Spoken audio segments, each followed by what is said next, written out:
Hey everybody, and welcome to our latest video. Here we're going to show you how to scrape emails from a website so you can build an email database that you can then use for future purposes. We're using the macrorecorder, as you can see in the upper right hand corner, and we're using a database here which happens to be Excel in the lower right hand corner. The example I'm going to show you I've actually already created, but I'll walk you through it and show you how you can do it step by step. In this case, we're building emails from people located up in the Bay Area, and on the website, it provides the person's name and email address.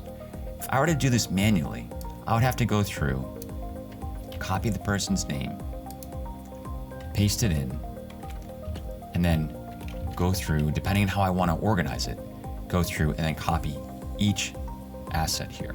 So we've got email address, phone number, and then down here we have the email address as well. There are a couple different ways we can make this go faster and more efficiently, and I'll show you how. The first one, I'm using the Chrome browser, is to download what I call an email scraper. There are lots of different ones out there, and what they do is, depending on the website, they capture every email on the website here. You can copy them in one click, come over to your database, and then paste them. So that's fantastic if you just want to copy emails. So I could, in theory, create a macro that goes down on each page, copies the emails, pastes them in, and then changes pages. The key here is to have an autonomous workflow where you can click one button and have it go automatically. You want it to be automated and autonomous so it runs on its own. But in this case, I want to actually capture their first name and last name and email address, because if in the future I want to personalize these emails, I'm definitely going to need their first name.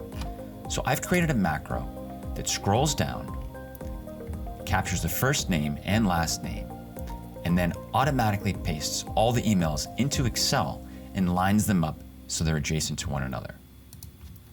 I'll clean this up here for just a second, and I'll show you what I'm talking about. In order to run a successful macro, you have to start and stop in the same location each time and make sure wherever you click the mouse, nothing happens. Well, in this case, you want to be able to make sure nothing happens, because if you click in the wrong place, you may open up a separate window, you may click in some other location and cause some sort of action. But in theory, you really don't want to do that, and you want to have control over each of your actions. So I'm going to hit play in this pre-recorded macro, and I'll show you what I'm talking about. In this case, I've given it two labels, start and stop, because I've created several different copies of this same macro, because I know there are 28 pages that I have to go through. I'm running at 90% speed because I want it to go slowly and accurately. Sometimes if you go too quickly, websites take a little while to load, and you often jump over information and miss it. So my first click is going to be someplace in here. I'm then going to page down to one location here where I see enough data on one page. I'm then going to collect the information and I'm going to go through it. And I'm going to start by getting all the email addresses first. So I'm going to click play, and then it's hands-free from here. I've clicked it twice because sometimes when you click it one time, it doesn't pop up automatically. Emails go on the right side. I go back to the left column, click and close the window, page down, and go to my first name. Paste it over, go to my second name. Paste it over, and as you can see in the Excel spreadsheet, it's lined up perfectly. And we have three names in succession. I'm going to hit down, page down once, and on the right-hand side, you can see each key click and each mouse maneuver shown in the macro recorder. Control C, Control V, mouse clicks, keystrokes, and movements.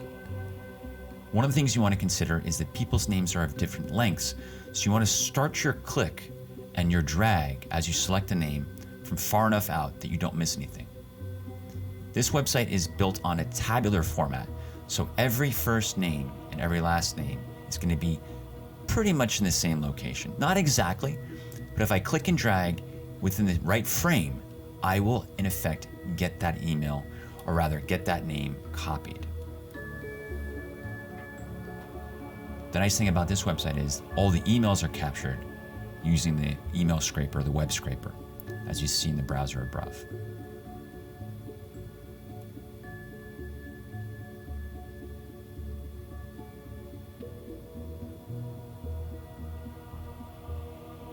So here I notice that the name's a little bit tight, so I'm going to click down, do a couple spaces up, and then click and select the name.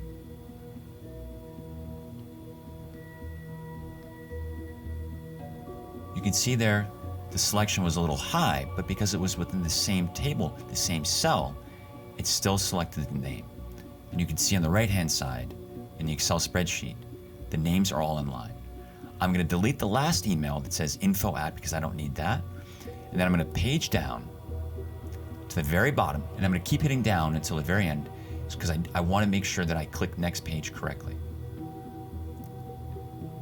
Again, I haven't touched anything. I hit one click. This is pre-recorded, and I'm doing the same loop page after page. So once you capture one page, all you have to do is copy that and then paste it and do it in succession. The free version allows you to do it 10 times. I recommend getting the base version that they sell now because you can do infinity. You can do over and over and over again without having to copy and paste within the macro recorder, which tends to cause mistakes every once in a while. So as you can see here, it's still running and still capturing the name, and the name is lining up with the email address. This is web scraping 101, but the key is it's automated. Once you figure out where things are on the web page, you can create a macro, and as long as it stops and starts in the same location and all the data is in the same place or relatively in the same place, you'll be able to capture the data in your spreadsheet and move succinctly throughout the web page. So in that case, you can see right there, I missed the person's first name and last name, and in fact capture their email. That's okay.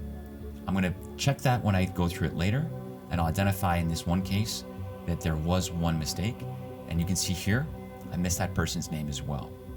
So I'll look for any blanks, and I'll do a control find for all of column A in Excel, and I'll look for any ats, the at character, because that will indicate that it's an email address. You can see here, I'm going to scroll up a little bit, capture this name.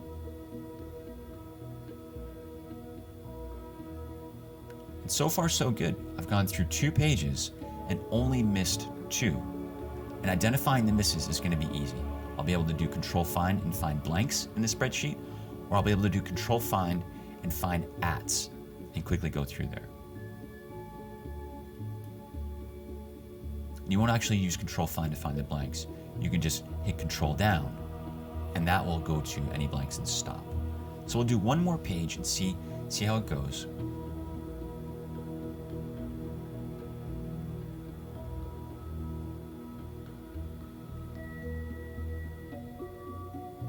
The nice thing about the macro recorder software is that once you understand how a web page works, you can essentially break it down and capture any amount of information you want, as long as it's visible.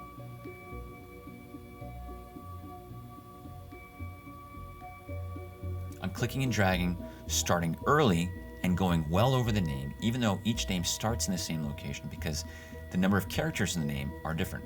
Okay, you can see there I missed that one. That's okay. I'll identify that later as I clean it up. But here I was able to capture her name, which is good. So I can go back and make some tweaks if I need to with the spacing, but for right now, I'm perfectly fine.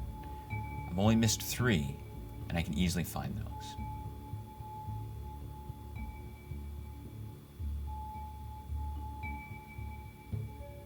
In a lot of cases, I can actually fix the name simply based on the email. I just look at the person's email, and their first and last name is in that, so I can just copy that over.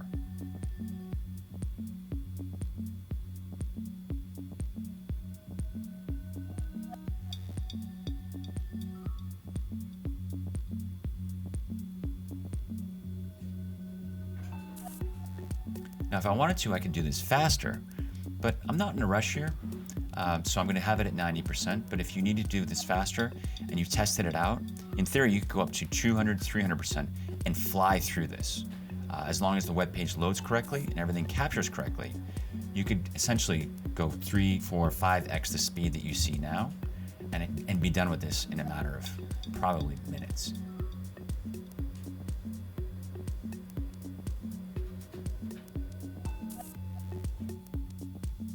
Okay, I think that's the last one for this page.